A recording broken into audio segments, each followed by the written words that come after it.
This is our topic for logbooks and voyage records.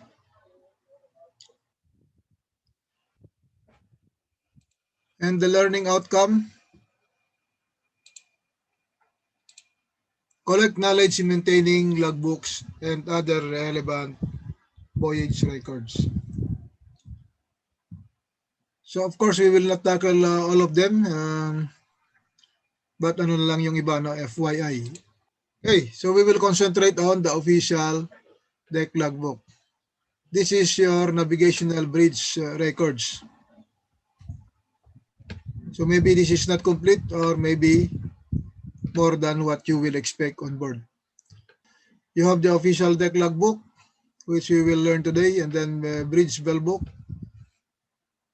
ECDIS logbook, radar logbook, GMDSS radio logbook, safety management system bridge daily checklist, safety management system navigational equipment checklist, safety management system special operations checklist, pre-arrival and pre-departure checklist, anchoring checklist, voyage planning document, which I have already shown to you, and then compass record book and chronometer logbook or chronometer record book, depende sa pangalan. No? So yung bridge bell book, this is actually yung where you will write the maneuvering times, the movement of the engine, for example, dead slow ahead, half ahead, full ahead, or let's say slow astern, stop engine. So those are what you are going to write in the bridge bell book. You are also going to write the times of embarkation and disembarkation of the pilot, no? And you can also write there passing a beam of important fixed objects in your chart. Pwede rin yun, no? Although not all officers are doing that, but some they are doing that, no? Because that is what they have learned. Pag yung iba, gaya-gaya system, siyempre hindi nila natutunan kung ano lang yung kailangan isulat, yun lang nilalagay nila. But passing a beam of for example a lighthouse, no, is also important kasi you are maneuvering, you cannot write it directly in your official deck logbook because some of the content of the bridge bell book will be transferred to the official deck logbook. Okay, this logbook that is related to your equipment only, yung like this. And then the same as with radar logbook. For radar logbook, of course, they need the running hours, same as in ECDIS. To watch how many hours already for the magnetron, no? Para kung malapit na, kahit hindi pa sira, papalitan na yung magnetron. So that is what is important in this radar logbook. And then GMDSS radio logbook, this is where you will write your equipment testing and also all important communications that is under the GMDSS. And then safety management system bridge daily checklist. This is regarding navigation and all or everything about the bridge. Navigation and seamanship. So you need this checklist for every watch. Kaya ang dami-dami, no? Sometimes, ano na to pag you are underway, na-checkan na to in advance pipirmahan na lang, no? Taga-check yung cadet or yung ka-duty mo, no? But that is not the correct practice. Pero okay lang yun. Wala namang problema doon. Paulit-ulit lang naman trabaho. if as long as you are sure that what you have checked in that checklist is correct. And then navigational equipment checklist. Of course, for different equipment, meron din kanya-kanyang checklist. And then special operations, as I mentioned in previous lessons, special operations includes navigating in narrow channel, navigating in heavy weather, heavy traffic, navigating in restricted visibility. But actually, special operations includes bunkering. Pero we are studying here regarding navigational and or bridge record. But in our SMS, yung bunkering is considered as a special operation.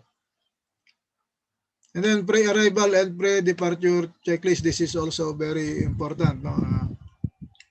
Before arrival, you need to check your pre-arrival checklist para may prepare yung mga hindi pa na-prepare. No? Sometimes makalimutan. No? And one component of that checklist is the scupper plugs. Kung nailagay na ba. No? Kung nailagay na scupper plugs, pwede mo nang i-check doon sa pre-arrival checklist. Because before going to port or before arrival in coastal navigation or river navigation, so kailangan nakalagay na yung scupper plugs so that any pollution will not go to the sea. So tinatanggal lang ang yung nasa dulo para kung umulan ay lalabas pa rin yung ulan doon.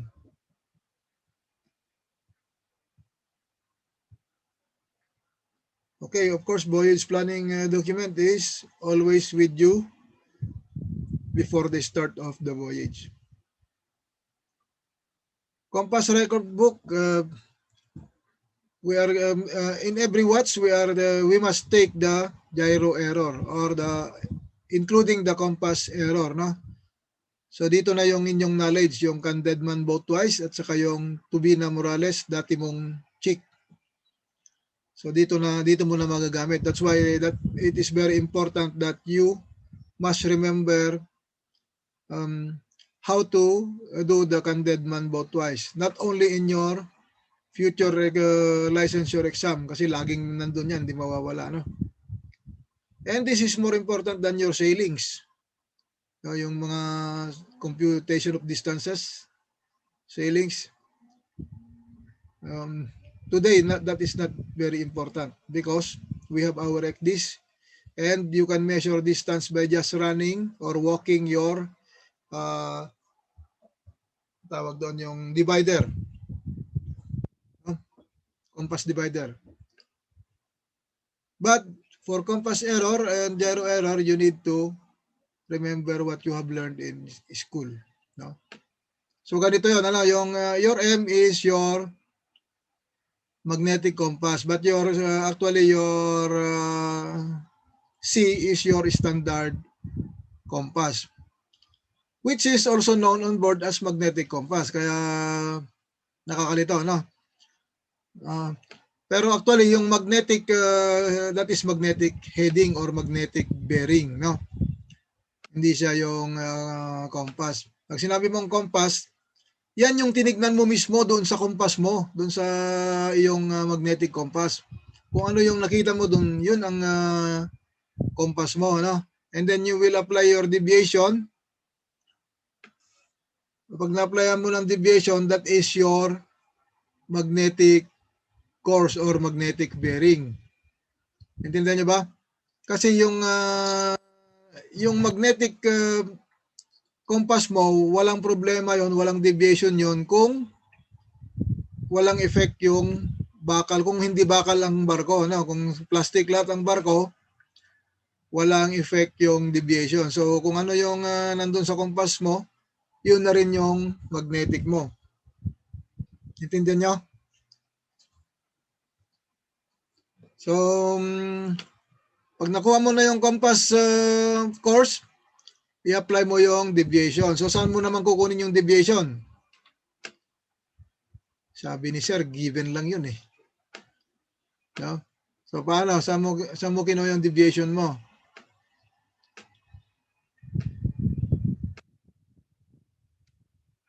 Alam mo, nare-review tayo, no? That is navigation 1 ba? I know kasi na some instructors they will explain it to you using the formula only, no, without explaining where to get the details, no. So saan kinuha yung deviation? Deviation table, sir. Deviation table. Nakikinig si Mr. Veloso nung tinuruan. Okay, so deviation table which is pre-made. Ginawa na lang maaga. Normally, after going out of the dry dock, gagawa yung ng deviation table yung parang yung dry dock master, no? Or also the master of the vessel can do that. Paikot mo lang yung barko mo, i-apply mo yung iyong variation, and then hanggang sa makuha mo yung deviation. So, kailangan may reference point ka, hindi pwede basta sa gitna lang, no? So that is usually made in yung sa dry dock kasi may isla, no? Yung isla ang reference mo. Doon mo i-compare yung makukuha mo yung true bearing because of your position and the bearing in an specific object in your chart.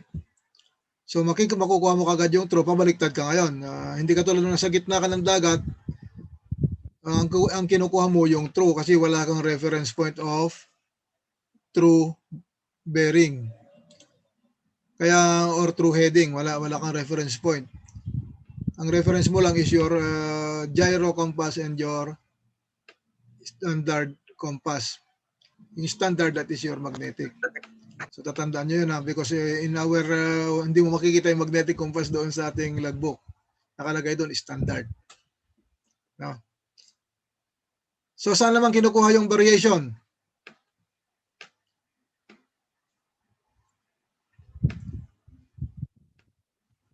Saan kinukuha yung variation natin? Okay, maraming pagkukuhanan yan, ano? Pero siyempre, ang una, kasi wala pa naman ng araw, okay, your chart. Meron variation doon, may mga variation curves, or doon mismo sa compass rose, merong nakalagay yung variation for that area. So, ano na yon, general na siya, kumbaga, in that area na, yung kaya approximate na. Or, you can check your GPS. Yung GPS mo, meron siyang variation. No? So, yung nga lang, minsan yung variation doon sa GPS ay full number eh. I'm not sure kung okay na. Pero may variation din doon sa GPS. So kung hindi ka sure paano kumuha doon sa chart, ay meron doon. So dahil meron doon sa GPS, meron na rin doon sa iyong XDIS. Kasi that is connected to your XDIS, di ba? But in your chart, minsan there is an annual correction. Kasi yung variation nagbabago din yon. So for example, variation natin is 19 degrees, malaki. Annual correction could be 6 minutes. 6 minutes kung west, pabalik siya. Kung east, padagdag siya. Padagdag siya ng padagdag for every year. So annual correction tawag doon, no? So when I was an AB, tapos my third mate is graduate dito sa Lyceum, yun ang nagpasok sa akin na kumpare ko. Meron kaming kapitan, no? Nagawa siya ng deviation table. Tapos hindi niya alam i-apply yun, yung annual correction. Nung kino-correct ng aking kumpare, na third mate, sabi niya, tama yan. So, tama eh. Alam mo naman, ang kapitan laging tama kahit mali. No? So, hindi na umimik yung aking kumpare. Ganito lang naman niya sa akin. Sabi ko, meron ka naman pwedeng ipakita dun sa kanya na ebidensya para matuto siya. Meron tayo, no, which is yung chart 5011 yata, if I'm not mistaken. That is your chart symbols and abbreviations. Nandoon, may explanation doon, yon. Yung compass rose. Nasa compass rose minsan yung annual correction at saka minsan naman katabi ng variation doon sa variation curves. So, tandaan nyo. Anyway, ngayon, this na. So, baka hindi nyo na makita yung aking sinasabi, no, yung annual correction. So, GPS na kayo magbabase. Kaya mas madali na. Okay, after taking the deviation, meron ka ng deviation, meron ka ng variation. So, how will you calculate for the compass error? Paano? Ano ba yung compass error? Sabi ni kanina, tama yun si Mr. Yung tinawag ko kanina na Kabatay, Mr. Kabatay. So, Sir, okay, Mr. Kabatay. If the deviation and variation has the same name, it will be plus, and if it is unlike names, it will be minus, sir, to find the compass error.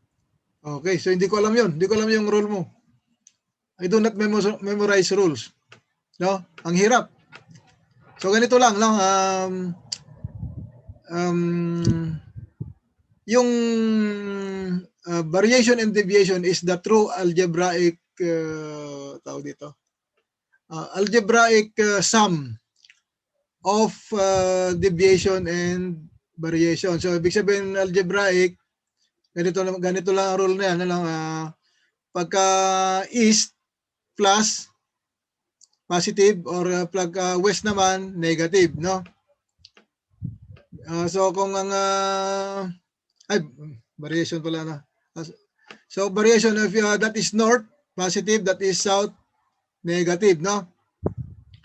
So, kung mangyayari ngayon, i-algebraic sum mo lang, no? Pag-plus mo lang, using your calculator.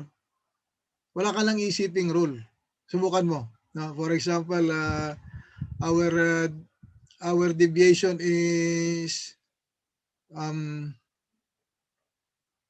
degrees east, and then our variation is parehong 4 degrees east din. So what will be your compass error?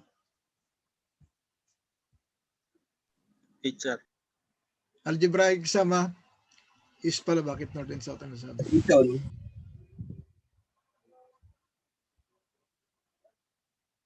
Ipa-plus mo lang, di ba? 4 plus 4. Di ba? So hindi mo na kailangan sabihin na same name ay plus para makuha mo yung compass error, di ba? Saka, parang nagkamali ka dun, ano? Parang sabi mo, subtract yata yung same name eh. So, algebraic sum yun, no? For example, yun nga, 4 east, your deviation 4 east, yung variation is 4 east also, that is 8 east. That is your compass error, no? So, i-apply mo yung 8 east doon sa compass to take the true course or true bearing. So, sakali, 90 ang compass course, plus 8, that is your true. 098 ang true. Intindihan nyo? So, paano mo naman i-apply yun? Ganito kasi yun, no? Kung galing dun sa review center, compass best, error, west. Compass east, error, least. So, yan ang galing sa review center, no? Kasi nag-review din ako sa review center. So, pero, from my school, and also that is from Bodits. Kasi yun ang ginagamit namin, yung American Practical Navigator. So, from compass to true, ang tawag doon correcting. So, pagka correcting, plus east minus west. And from true to compass, uncorrecting. So ang uncorrecting naman baliktad, plus west minus east. So ganun lang 'yon. Yun lang ang rule, no? Maybe I will parang nakita ko na siguro kailangan kong i-vlog 'yan, no? I will put that in vlog para mas maintindihan, may pagre-reviewhan ang mga katulad nyo, no? Kasi especially kung hindi na ipaliwanag ng maayos ng tawag dito ng inyong instructor, then syempre you will suffer also, no? So dapat may paliwanag lahat yun kung saan kinuha yung lahat na yun. So ganun din sa gyro, no? Because your gyro is also a compass. Gyro, kaya nga gyro compass eh. So gyro to true, that is correcting, plus east minus west. And then true to gyro, that is uncorrecting, plus west minus east. So ganun lang, ano? Kahit anong sundin mo doon, kung sundin mo yung sa tinuturo sa review, compass best, error west. Pag mas malaki yung compass mo, ibig sabihin, ang error niyan, pagka sinubtract mo doon sa true, ang error mo west. Pag mas maliit yung compass mo, ang error is east. So, naintindihan yan? Siyempre, hindi na tayo mag-solve dito dahil that is for navigation 1 yata eh. No? Kaya hindi na tayo mag-solve dito. Our subject, ni-review ko lang kayo, but our topic is regarding the logbook. No? Pero okay lang yon. Alam niyo kung bakit? Even the officers, some or most of the officers, no? Litong-lito sila diyan, no? Sa candid man both ways na yan, no? Kasi hindi nila alam yung correcting at uncorrecting. So nag-rely lang sila dun sa rule, which is compass best, error west. Eh minsan sa dami nang iniisip, nakalimutan na, ano na nga yun? Compass left, error best. Malito na sila, no? So it's better to remember both of the rules. Kaya nga sabi ko, I will provide you a link nung ating American Practical Navigator kasi nandun yun, pwede nyong i-review lahat yun doon. At saka it's good to have that book, no? I will share it to you kasi libre naman yun eh. Dina-download lang yun doon sa website ng ano tawag doon, yung NGA, no? Para madala nyo sa barko, para in case na may makalimutan kayo, okay, di pwede nyong balikan, review. Kahit nandyan lang sa cellphone nyo yun, ano? Okay, and then the chronometer logbook, meron tayong tinatawag na yung time tick, no? And the station or the frequency, you can check that in the volume 2 of the Admiralty list of radio signals.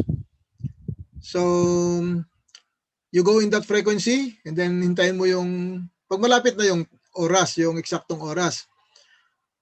And then wait for the time tick. So, tutunog yan, no? Tit, tit. Per second yun, ha? Tit, tit, tit, tit. Tapos yung last, yung eksaktong zero na, tit. So, yung ganun siya, no? Yung ganun ang tunog niya. So, you are going to wait and then you check your chronometer if you have an error. Kung nauna ka, your error is fast. Kung ilang seconds yung nauna ka.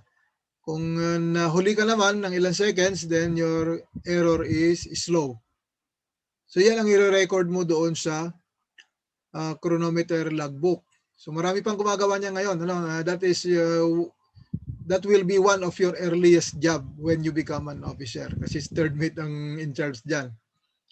But I discovered when I was third mate, ilang beses din akong, 3 beses ako nag-third mate, so ilang beses ko din nagawa yan. But I discovered, no, that your GPS is giving the correct time.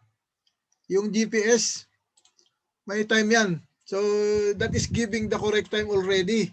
So just compare your seconds to the seconds of the time in your GPS. Kasi yung GPS nagko-compute yun, nagko-compute ng yung time niya, hindi lang niya kinukuha sa reference point. Ang reference point niya yung Greenwich Observatory. And then nagko-compute siya. So mas accurate siya, no? At saka pinakinggan ko eh. Tapos tinignan ko yung GPS. Tama-tama yung time tick. Pag gumanon na yung zero, zero na rin doon sa GPS. So you can check that also, no? That is only through my experience, but hindi ko nakita sa libro. Although nung binasa ko, yun nga, nagkakalculate nga yung GPS. So I suppose that it is accurate. Kaya doon ko na, hindi lang ako nakikinig ng time tick, no? Maghihintay ka pa eh. Ititignan mo lang sa GPS kasi kailangan lang naman recording, no?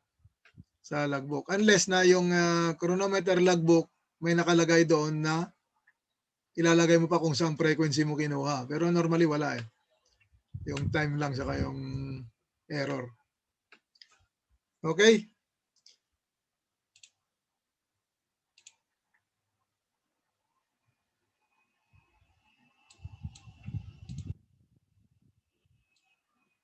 Okay, all ships engaged on international voyages shall keep on board a record of navigational activities and incidents which are of importance to safety of navigation and which must contain sufficient detail to restore a complete record of the voyage, taking into account the recommendations adopted by the organization.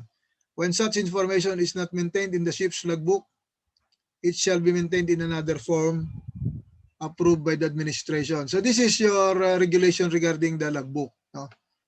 But in case you are not using a logbook, then it shall be maintained in another form approved by the administration. But I have never seen this. Siyempre, lagi namang logbook eh. Laging madali lang naman ang order ng logbook. And meron na rin tayong electronic logbook. So I have never seen that also. Mas maganda siguro yon yung electronic logbook kasi hindi na pwedeng baguhin. Kung ano nilagay mo, yun na. Okay, we continue. Each ship of 500 gross tonnage and above engaged on international voyages exceeding 48 hours shall submit a daily report to its company as defined in Regulation 9/1, which shall retain it and all subsequent daily reports for the duration of the voyage. Daily reports may be transmitted by any means, but today this is normally transmitted by email kasi yun ang cheapest email, no? Before, anong araw, no? Morse code, nabutan ko pa to, yung Morse code. Kaya that's why there is a radio operator, si Spark tawag. Because he will be siya lang ang nakakalam kung paano mag-send ng via Morse code, no? Although ang mga officer ay pumasa naman ng NTC, alam naman yung Morse code, pero hindi kami ganun kabilis. Yung mga radio operator, magagaling sila, no?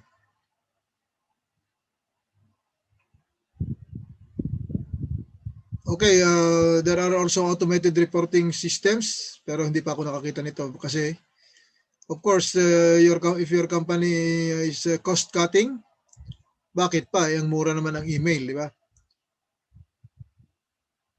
Okay, the report shall contain the following: ship's position, ship's course and speed, and details of any external or internal conditions that are affecting the ship's voyage or the normal safe operation of the ship. So this is the minimum requirement. But actually, the company is asking for more information. No? And this regulation is called, we call this on board the noon report, that we are transmitting it to the company every day every day when the vessel is at sea. Even at anchor, no? There are details that we are submitting to the company. And according to the regulation, this is mandatory for vessel 500 gross tonnage and above, and the voyage will exceed 2 days. Pero hindi natin sinusunod to, no? Even if your voyage is only 2 days, less than 2 days, basta dumating yung noon, we will always have the noon report. Huh?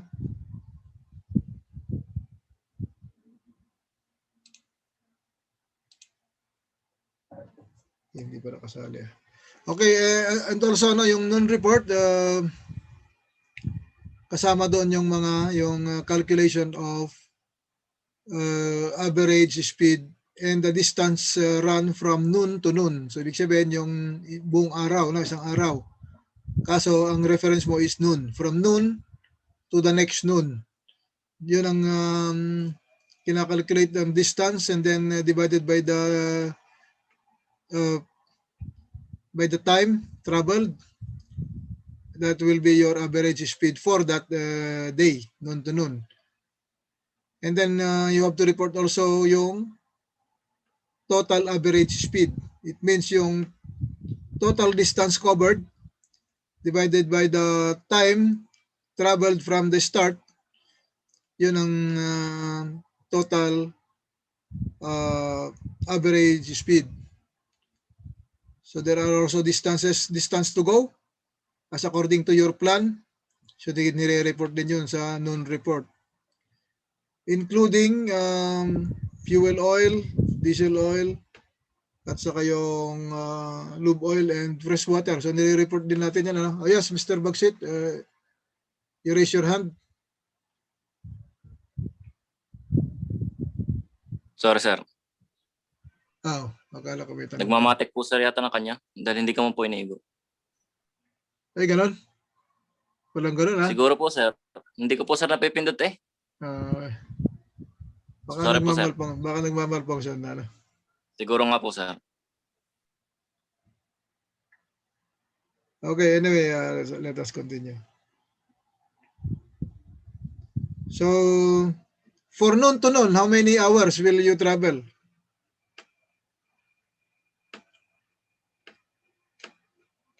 Anyone? Tingnan natin ang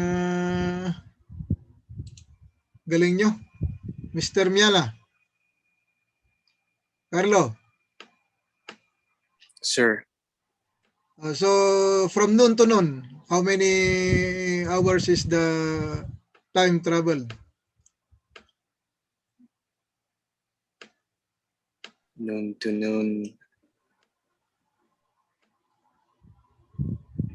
Sakali, we have a distance of 250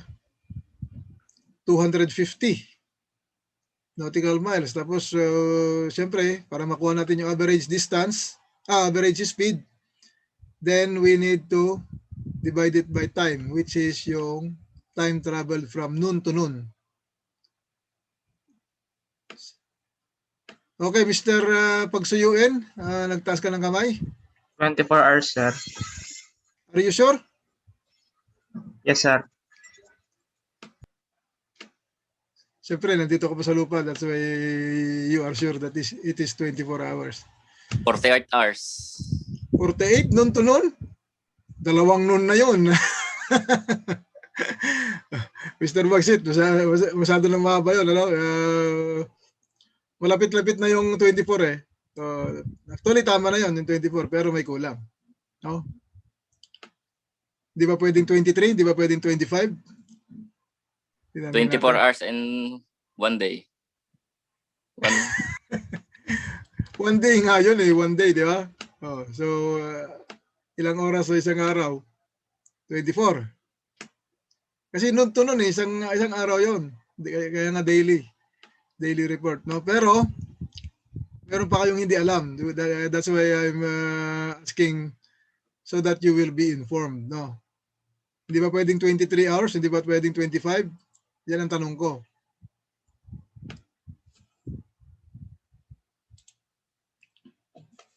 Mr. Miko, do you have something to say? Sa isip ko lang po, sir, 24 24 hours sir. din eh.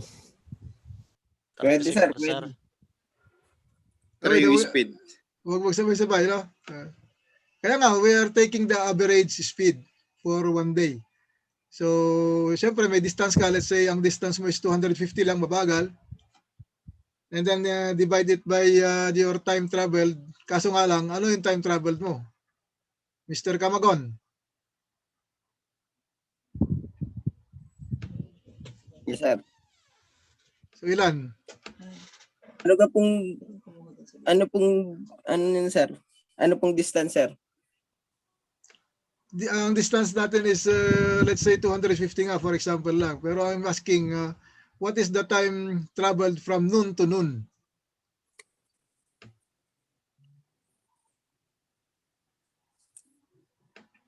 Okay, dalawang nagtaas ng kamay. Si Mr. Wala pang average speed kasi kukunin mo pa nga yung average speed eh. Yan nga isosolve natin pero hindi natin makuha because hindi natin alam kung ilang oras yung noon to noon. Okay, Mr. Balcueva? Sir, 36 hours, sir. 36 hours. Isang araw, 36 hours? Okay, balik tayo kay Mr. Miana. Carlo? Noon to noon, di ba 12 hours, sir? 12 hours, noon to noon? Noon to midnight yun. Di ba? 23:30, sir. Ano? 23? 30, sir. 30 hours, sir. 30 hours? Ilan bang oras sa isang araw? 20, hindi, sir. 23 to 24 30. hours. 23:30, sir. Ang ibig sabihin ko. 23:30? May kalahati pa yun. 24 hours, sir. 24 hours, di ba? 24 hours, sir. 24 Opo, sir. hours. Kasi noon to noon po, sir. Kaya nga, noon to noon, 24 hours. Pero ang tanong ko lang, hindi ba pwedeng 23 or 25? Hindi po, sir. Bakit? Hindi, sir. Bakit? Kasi ang isang 24 hours lang po sa isang araw. Okay, so hindi nyo pa alam, no? Okay, I will explain, no? Pwede, siyang- Pwede. Bakit? Bakit pwede, Mr. Liponga? Pwede sir, Kamagon po. Kamagon. Bakit? Dahil po, sir, may ROB pa sir. Akala ko tama na. Walang pakialam yung ROB. Di ba? ROB is only remaining on board. No? Walang pakialam yun. So ganito, explain ko na lang. No? Sir, yung biyahe papunta. Okay, wait. Huwag sabay-sabay, magtaas ng kamay. Okay, Mr. Mendoza, ano yung sabi mo? Pwede, sir. Mr. Veronilla? Nakadepende, sir, sa speed. Nakadepende sa speed. Wala pa nga tayong speed dahil hindi nga natin ma-determine yung time. Sir, siguro depende sa sa ATA, sir. Depende sa ETA, hindi rin. Okay, ganito yan, ano? Siyempre, one day is equal to 24 hours, no? Lagi naman yun na nasa isip natin, 24 hours, one day. However, if you are going to Japan from the Philippines, the time there is earlier kasi nauna sila sa atin, mauna sila alas 8, no? Alas 7 pa lang dito sa atin, alas 8 na sa kanila. So, it means we are going to adjust our time during the voyage. So, in case that time, nag-adjust tayo ng time, nag-advance tayo of 1 hour. Pag nag-advance ka lang on 1 hour, it means 23 hours lang yung time traveled mo from noon to noon. No? Intindihan nyo ba? Yes, sir. Di ba? Yes, sir. Papunta pala sir sa ibang bansa. Akala po namin dito lang. Okay, nandito lang kasi sa Pilipinas, seaman kayo eh. Di ba? Yes, sir. Seaman kayo eh. Okay, and then coming back from Japan, going to the Philippines. So, mag-adjust ka rin ng 1 oras. But, because earlier sila, magre-retard ka or set a back of 1 hour. So, ang mangyayari, you will have a 25 hours for noon to noon. No? So, pwede siyang 23, pwede siyang 24, at saka pwede siyang 25. Yes, Mr. Cuevas, may tanong ka? Bale sir, ang sagot po sa tanong niyo is depende ho sa zone time ng pupuntahan. Pwedeng gano'n, pwedeng depende sa zone time. Pero ang sagot doon, depende kung merong time adjustment, no? Hindi doon sa, siyempre pag lumipat ka ng zone, magkakaroon ng time adjustment. So hindi na yung pupuntahan kasi nasa gitna ka eh, wala ka namang pupuntahan kundi yung destination, no? So depende sa longitude ang pag-adjust or depende sa kapitan. Kasi minsan yung kapitan nagmamadali, gusto niya na wala na siyang i-adjust pag arrival. So adjust siya ng adjust kahit na madilim pa. So siya ang masusunod. So ibig sabihin, you have your own zone description. Ikaw yung barko, hindi yung lugar, no? Ikaw ang masusunod kung anong gusto mong gamiting time. Kasi ganun din yung mga bansa eh, katulad ng yung Canary Islands, no? Ang sinusunod niya yung Spain kasi Spain ang may sakop sa kanya. Pero actually nahuli siya mga 2 oras, 3 oras yata ang huli. Dalawa siguro. Pero sinusunod niya yung oras sa Spain. Kaya advance siya, gabi na eh maliwanag pa doon sa kanya, no? So ganun yan, ano? So it depends upon your if there is a adjustment of time. Okay, teka, baka maubos na naman ang oras natin. At hindi ko maituro yung regarding the logbook. Okay, the logbook is required to be maintained by this regulation. So, skip ko na to. Okay, entries to be made in the logbook should cover but not limited to the following information. Record of navigational and pilotage activities, weather observations, record of vessels noon position, and of course pati yung calculation, yung sinabi ko, ano, behavior of vessel and effect of heavy seas, change from hand to auto steering, because for every watch you need to test your manual steering, ililipat mo siya sa manual, no? So, kung hindi mo man ginawa, kailangan mo i-record sa logbook para makita nila na ginagawa mo kahit hindi, no? Yung tawag doon magic. Kasi that is required by law. And then record of inspections, trainings, and emergency drills, nilalagay din doon. And in red ink or red pen. Nakasanayan nila yan kahit saan ka pumuntang company, because probably that is the recommendation of the port state control. Para kung maghanap yung port state, ang hirap maghanap kung pare-parehong kulay, di ba? Pag nakita mo yung kulay red, sigurado ano na yon, yung trainings, emergency drills, or record of inspection. And then information on cargo work and other activities in port. Katulad ng commencement of loading, commencement of discharging, at saka yung completion. Tapos yung mga opening of hatch cover, mga ganun, ano? Kasama yun doon sa isusulat sa logbook. And then visits by various officials and authorities. Sama nyo rin. And then taking in of bunkers, fresh water, stores, and other provisions. Kailangan ng oras. And for taking fresh water, kailangan ng quantity. At saka yung stoppage time of replenishment. And then for taking in bunkers, kasama yung connection of hoses. Kung ilang hose yung kinunik, normally isa lang naman.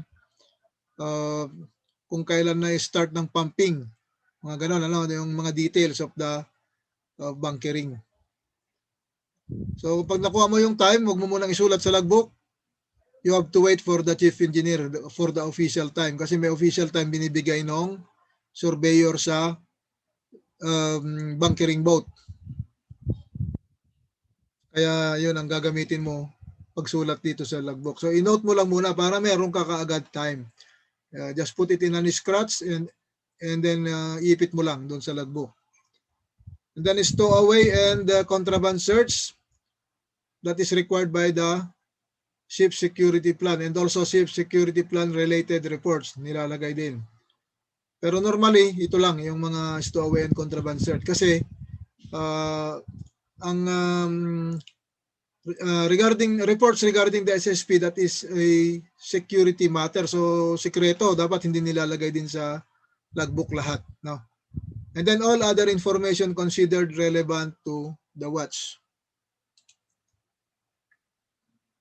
Okay, all entries should be made in compliance with IMO conventions and codes, no? Kaya kung if you are not sure if you are going to write something, then isipin mo lang, is this in compliance of the IMO codes or IMO conventions? So kung ang sagot sa iyo ay ang sagot na mo sa tanong na yun ay oo, then you can write it, no? No need to ask the master. Lahat yun, no? Katulad ng drills. Drills is also in compliance with the convention, SOLAS convention, no? Yung, for example, the passing in emission control area, yung ECA. Tapos there is a requirement which is changeover of fuel oil from heavy fuel oil to diesel. So yung mga position na yon nilalagay din dito sa logbook. And that is in compliance with MARPOL Convention Annex 6, yung air pollution. So nakita nyo, in compliance pa rin siya, kaya kailangan i-record. So ganun lang, ano? Pero sinamarize ko din. Okay, so this is a sample logbook. So itong isa naman, ginawa ko lang ito, no? Pero ina-screenshot ko, hindi masyadong kompleto. Mas kompleto yung ibibigay ko sa inyo, no?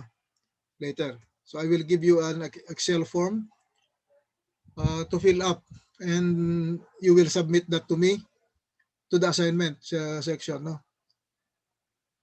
Okay, so this is a sample logbook. So this is more complete, no? And as if you notice, meron siyang times. I don't like this. Mas maganda yung wala para tayo ang magsulat ng time. Bakit? If there is any drill between 12 to 1600, marami kang isusulat diyan. So paano yun? Kailangan mo i-adjust yung 1600. Eh dito magbubura ka. Eh kung wala nakasulat, hindi ka magbubura. Di ba? And then the courses, true course here is the course that you've laid out in your passage plan, yung inyong ECDIS or your paper chart. Kung ano yung sinulat mo doon na course na tinatahak mo, that is your true course to be recorded here.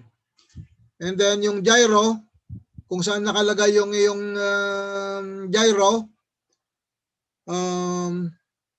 in relation to your true, so yan ang ilalagay mo din dyan sa gyro mo, no? The gyro compass.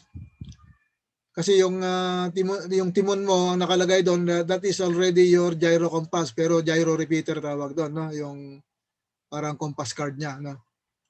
And then yung standard, na-mention ko na to, that is your magnetic compass. Titignan mo yung magnetic compass mo kung ano yung nakasulat doon. Pero hindi yung kung ano lang yung nakita mo, hindi yun, ano? Kailangan in relation to your true. Kung ano yung in relation to your gyro. Kung saan nakatutok yung gyro mo, doon siya. So kung sakali ang gyro mo is let's say 043, ang true is 040. Pag naka 043 ka pero syempre gumagalaw yung timon, pumunta sa 044, sumobra ng isa, tapos sinilip mo yung magnetic is 059, sumobra ng isa yon, so bawasan mo, 058 lang. Naintindihan nyo ba yon? In relation to your gyro. Hindi yung kung ano yung nakita mo, yun na, no? Kasi gumagalaw din yun eh. And then gyro error, of course, it is required for every watch to take the gyro error. But if it is not possible, din gayahin mo rin yung dati, yung kung sino yung huli. Kung yung second mate, meron siya, di yun ang gayahin mo. Kung wala si second mate pero meron si third mate, yun ang gayahin mo. Kung wala lahat, kung ano yung pinakahuli. Yun ang ilagay mong gyro error. And then wind direction is not from your instrument. This is true wind. Ipa-plot mo pa ito, no? In your compass rose or maneuvering board kung meron. Pero normally, siyempre sanay na yung seaman sa compass rose or may mga program na, no? Ako meron din akong may mga program ako dati noon, ano, pero wala na para kasi ngayon tinatansya-tansya ko na lang eh, no? There is no need for the actual. Okay, so for wind direction, yun nga yung true wind direction. Ang in your instrument, that is your relative wind speed and relative wind direction. So ipa-plot mo pa yon to take the true. Unless na yung instrument mo is modern, na pinapakita niya yung relative at saka pinapakita na niya yung true. Siya na mismo nagko-compute. So maganda kung gano'n. Pero sana all. Hindi lahat eh. Okay, so sea state. Sometimes sea state wala dito, no, sa mga boxes. So kung wala dito, you have to write it on the remarks, yung sea state. So I will show you kung paano yung sea state mamaya. And then swell direction and height, ganun din. Observe mo yung direction of the swell and the height of the swell. Nakalimutan ko pala i-discuss kanina to. Kung saan yung galing yung direction. Okay, so kung paano mag-describe ng swell ay tuturo ko din mamaya. And then the weather, yung sky dito is not actually the sky, no? Kasi nga sky kasi yung clouds kaagad ang ating pero how about if it is rain? So pwede rin siguro sky, no? Or how about if it is fog, no? Pwede rin. So kung fog, lagay mo F, foggy. So meron tayong notation I will show you later. And then visibility, normally visibility is good, moderate, and poor. Pero yung iba, meron pang mga mga dense fog, mga ganon. So you have to follow kung ano yung nandun sa logbook. Pero kung wala kang pina-follow, yun lang tatlo. Good, poor, and moderate. And then barometer, in hectopascal. So don't worry, kahit na hectopascal yan, tapos millibar yung iyong barometer, okay lang. Because 1 millibar is equal to 1 hectopascal. So walang problema. Binago lang nila yung pangalan eh. And then temperature, we have the dry bulb and wet bulb temperature. So kukunin mo naman sa bridge wings. Meron doon both sides, port and starboard. Meron tayong hygrometer. Hindi hydrometer ha. Hydrometer yung D because that is for salinity. Hygrometer yung G. Golf. So hygrometer is measuring the dry bulb and wet bulb. And then we have the sea temperature. Tanungin mo lang sa makina. You call the engine room, and they will tell you what is the sea water temperature. And then yung log dito is your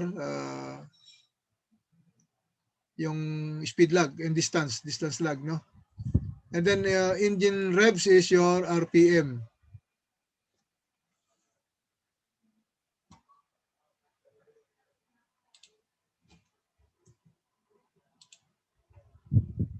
Okay, so I summarize it.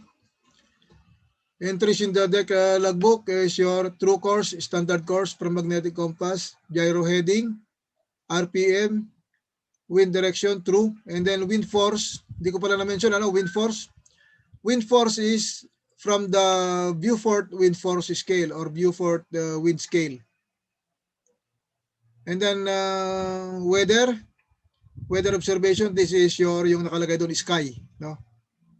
So state of the sea, barometer, dry temp, wet temperature, sea temperature, sea water, noon position, distance run, average speed, distance to go, ROB, and yun. No? And then for the remarks, pwede mo ilagay swell direction and description, visibility, sea state, watch level 1, 2, and 3, drills and trainings, inspections done, passing IDL, time adjustment, summary of port activities, maneuvering details, same as in Bellbook. Okay, so this is your Beaufort wind scale. So minamadali ko para matapos natin. Okay, so this is your Beaufort wind scale. So yung Beaufort number, this is what you will record in the tawag doon yung what you will record in the in your logbook, no? Yung wind force, wind force. So this is your description, descriptive terms. And then kung mag-record ka sa remarks naman, pwede rin to, no? And then this is your mean speed in knots and in meters per second. So tomorrow I will give you the tawag doon yung conversion factor for converting. Pero knots naman tayo palagi, kaya okay lang kahit knots lang ang alam nyo, no? And this is the deep sea criterion. Kung nasa deep sea ka, this is the effect of the wind. Nakalagay dito. And then this is the probable mean wave in heights. In meters, no? Mean wave height. So magkaiba to pag you are in near the land, especially if covered, like for example the Manila Manila Bay, no? Pwedeng malakas yung hangin pero mahina yung effect sa dagat. So dito nagkakamali yung mga marino kasi pag nakalagay nila dito strong breeze 6, ang ginagawa nila sa sea state 6 na rin, which means very rough, pero actually pag titignan mo yung dagat, slight pa lang or moderate. So yun, tatandaan nyo yun, maraming nagkakamali doon. Okay, this is your sea state code and description. So ito nga sinasabi ko, pag na 6 yung wind force, akala nila 6 na rin dito. So hindi, magkaiba yun, no? So 6 yung wind force, pwede pang 3 dito. Kung wala pang effect yung hangin, nag-uumpisa pa lang. So 3 ka. 1 meter pa lang yung height. And then pag tumaas ng konti, moderate. So hindi laging 6, no? And then this is your swell waves and description. So kung tansyahin mo lang, kung yung swell is more than 100 meters but less than 200, that is average. Ang tawag mo dyan, average swell. And kung ang taas naman niya is 3 meters, that is between 2 and 4, moderate swell. So paano mo siya i-describe? Sabihin mo siya, mauna yung height. Moderate, average, swell. So pwede rin baliktad. Average, moderate, swell. Pero normally, ginagawa namin, moderate, average, swell. No? Height muna bago length. Okay, these are the weather observations. Pag 10% ang clouds, that is considered as blue sky. And 10 to 70 or 10 to 60, depende sa logbook, is called fine but cloudy, BC. BC lang nalagay mo doon. No? And then, cloudy, 70 to 100%. And then kung 100 pero madilim, that is overcast. Pero pag yung cloudy, 100 siya pero may sumisingit na liwanag, then that is cloudy, 100%. So tandaan nyo yung overcast, madilim yun, no? And covered with clouds. And then drizzling rain, ito yung ambon.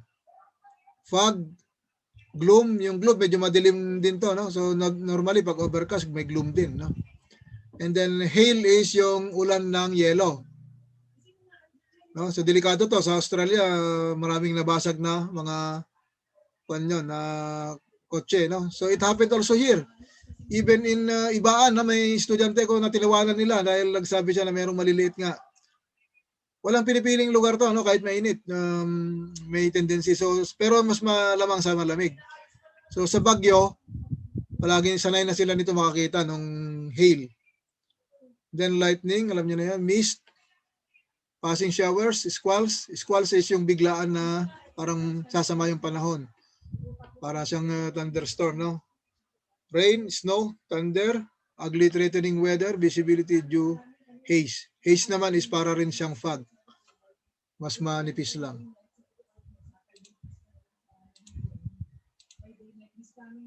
Okay, so this is an example of yung aking ginawa, no? So ilagay nyo dyan, meron tayong activities, ilagay nyo dito. True, standard, gyro error, RPM, direction, and then yung remarks, ganito siya, no? For example, pwede nyo ilagay sa 8. So tandaan nyo, every watch ito ha, paglagay nito every watch. So pwede nyo ilagay sa 8, sa 12, sa kahit saan nyo gusto, no? So wag niyong gayahin to, mali itong example ko because nilagay ko sa 4 and watch is relieved by third officer. Dapat ito ay kay second mate to. Watch is relieved by chief officer. No? So tatandaan niyo din kung ano yung duty, no? Magtanong kayo sa akin by chat. Okay. Okay, so tapusin ko lang to. Okay, so katulad nito, moderate, average, south-southeasterly swell. So ganyan ang pag-describe. And then kung ano pa yung ibang details, you must put it here, no? Okay, so this is your activity. Nandun na yon sa ating LMS. However, I need to put pala itong PDF, no? So later I will put it there, no? yung PDF para meron kayong guide. Nakalimutan ko pala doon sa alpha. Na sabihin. And then ito nakalimutan ko din, may time pa tayo konti. No?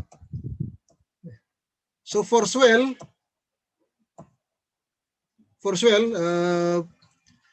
the direction of swell kung saan siya nanggaling, para rin siyang hangin, no? Hindi kung saan siya patungo. Kung saan siya patungo, yan ang kuryente, yung current. So the current, kung saan siya patungo, yan ang direksyon niya. Pero yung swell, waves, wind, sea, yung direksyon nito is from where it is coming from, no? So tandaan niyo, pati yung hangin, siguro naman, turo na sa inyo sa meteorology, that the direction of the wind is from where it is coming from, hindi yung from where it is blowing, no? So tandaan niyo 'yon. Marami pa ring nagkakamali doon, especially yung mga new officers. Siyempre pag veterano na alam na. Okay? So yan na nakalimutan ko sa alpha. I-discuss ko na lang bukas.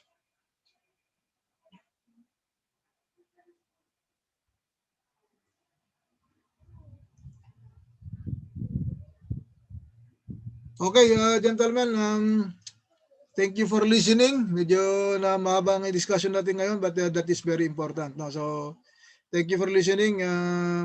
Thank you, sir. I'll see you tomorrow again. No? Yes, sir. Okay, I will end this meeting. Yung mga PPT.